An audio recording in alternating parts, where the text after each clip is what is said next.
Hey guys, I am Henna and welcome back to another video on the channel. And this one, as you can tell, is about the big stimulus law as of right now that we have in place. It has been a bill for a way long time, and it was definitely couldn't come any faster for many Americans suffering right now.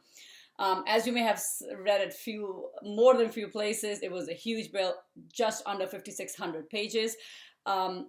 So a lot to discuss. I do have to let you know that I thought instead of making a huge video, like a 30-minute video that half of you may not kind of relate to, and the other half you kind of like struggling with what part interests me and not, I will make it in a few different videos. This one being a summary, a catch-all of everything that has passed. The other videos will be a little more detailed on the topics of concern. So if you are not into your business, you don't have one, so PPP, don't worry about a video that will be posting later on the PPP details. Big changes, so make sure you see that.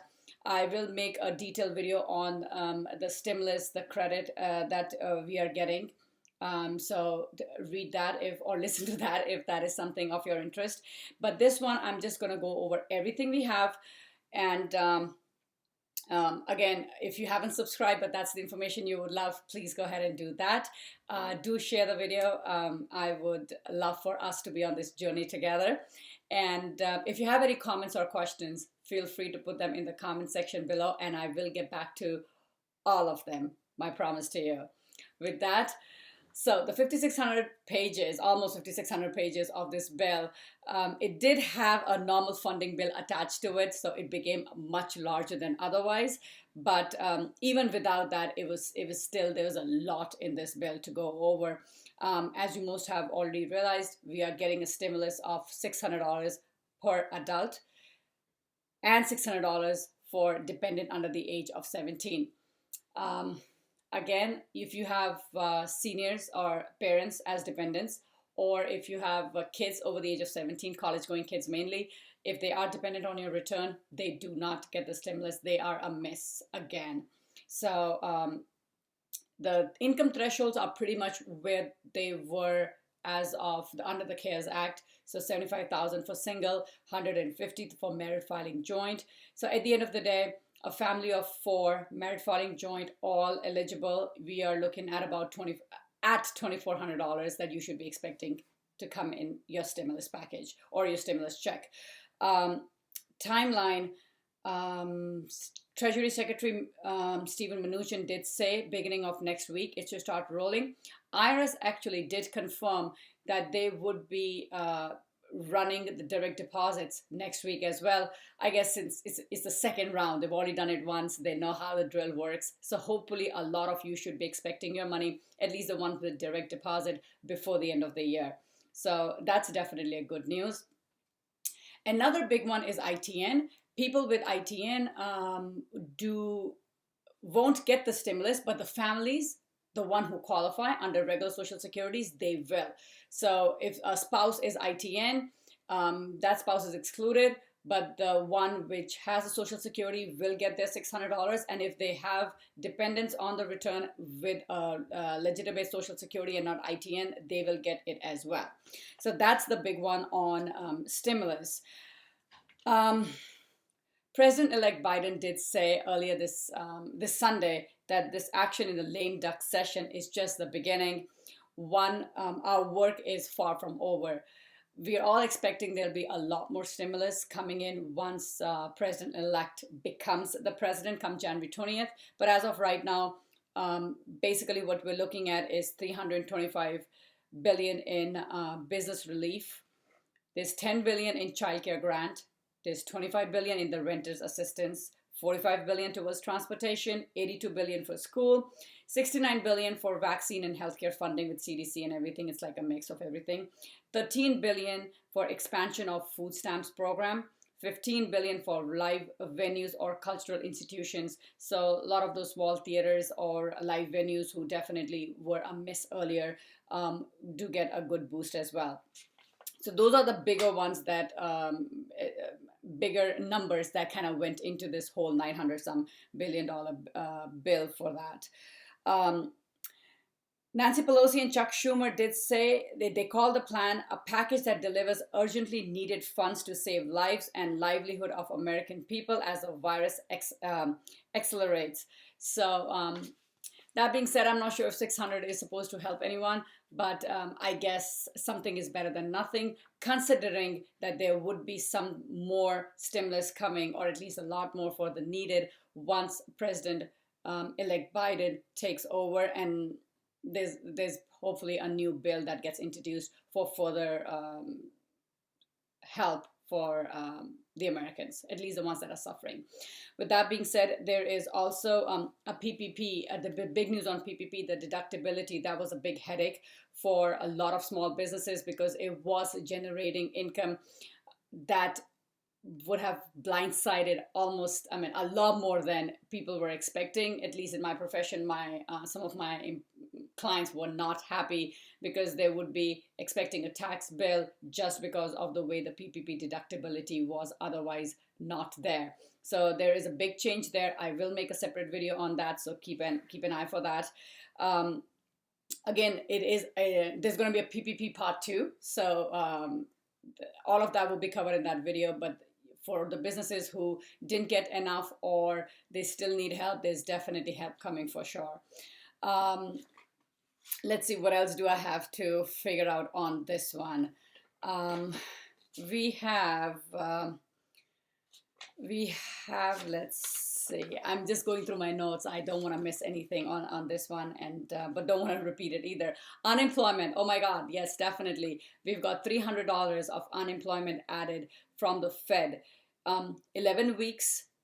That will take your total unemployment period to 50 weeks total. This applies to both if you are filing unemployment from your W-2 as an employee, or if you are independent contractor and you had filed unemployment under that category. Both ways, we're looking at 50 weeks of period of total available, which will start as of December 27th because this was expiring. So we're looking at, technically, if you were to stretch from one to the other, we could be looking till April 5th as how far off this unemployment would stretch. Interestingly, there is an extra $100 for the mixed status gig workers. I will be making another video on a stimulus detail and the unemployment, so take a look at that whenever it's ready. But meanwhile, if you are one of those mixed status gig workers, and with that I mean you do have a W-2 in hand, but you used to have a gig on the side, you be it an Etsy seller, or you were, I don't know, like a DJ, or you provided some kind of extra help on Rabbit Task or something, and all of that income is basically gone. Those people can qualify for $100 extra. How that all works will be in another video. So like I said, I don't want to make this too grueling for anyone. That being said, there's EIDL. More money coming there. All of that will be a part of a PPP EIDL video. And one of the interesting thing was they put an end to a surprise billing. What I mean by that is, because it really doesn't need a separate video, a lot of people were surprised with what they got billed as, in terms of they had to be airlifted, they needed anesthesiologist, or any of those medical expenses that were way beyond their insurance coverage, and they had this huge bill that they were stuck with. That definitely has ended. They made it very clear that they want a reasonable amount to be billed and not have these huge surprises to burden the already burdened American citizens. So that's great. There's rental assistance that got extended till January 31st. I'm not sure what much is happening in 30 days. If somebody's in trouble, about to lose their house, as of December 31, they have another 30 days to figure it out. Considering the big headache that is, I'm not sure if 30 days is enough. But then again, I think this is going to be the same case where once Biden takes into the office, there will be another one making sure this one is extended, or there's a better relief coming on that stump. There is a huge tenant... for the tenants who are behind rent on utilities, there is a huge grant that they have that you can apply for. I will have that covered in one of my other videos. So if you are one of those who will need help with rent, will be behind on utilities, please make sure you see that. It'll go over the income eligibilities. It'll go over how to apply for it. Of course, first come, first serve is always not a bad way to go when it comes to these government grants and funding. Actually, I was reading something, one of those articles earlier, and Moody's analysis forecasts millions of Americans could face up to $5,850 in rent and utility arrears in the new year. I know 5,850 doesn't sound like a big amount, but keep in mind it is kind of like an average throughout the country. We may be paying a $3,000 rent in California for a one bedroom, but something that in middle America would probably cost $1,200. So with averaging it out, and they are still saying they will be looking at 5,850 in rent and utility arrears. That being said, keep in mind, people who will be in these arrears will also be having other troubles. So this is not the only amount they may be owing. There could be a lot more. Their credit card bills, their utility bills, their,